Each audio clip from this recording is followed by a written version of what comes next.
Hi, I'm Ricardo Hausmann. I'm the director of Center for International Development at Harvard University. I moderated a panel on inclusive growth.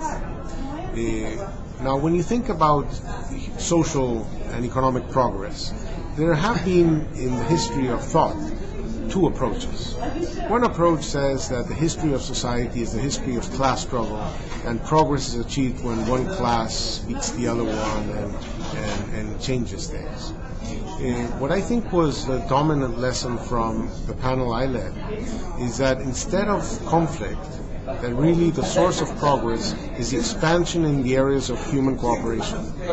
Human cooperation within organizations such as companies, that imply that many individuals are working together in an organization, but in cooperation in terms of government being able to cooperate with civil society and the private sector structuring itself so that it can cooperate between different firms and with the social sector and the government learning how to achieve associations and partnerships that allow the whole to expand the areas of cooperation.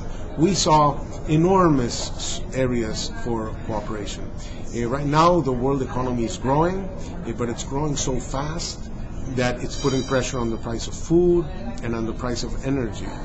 So obviously, policies that can relax those constraints, be they technology, institutions, access to arable land, improve productivity, is definitely one critical area for people to be able to produce more food so that the economy can grow, people can increase their living standards and have more supply of these things.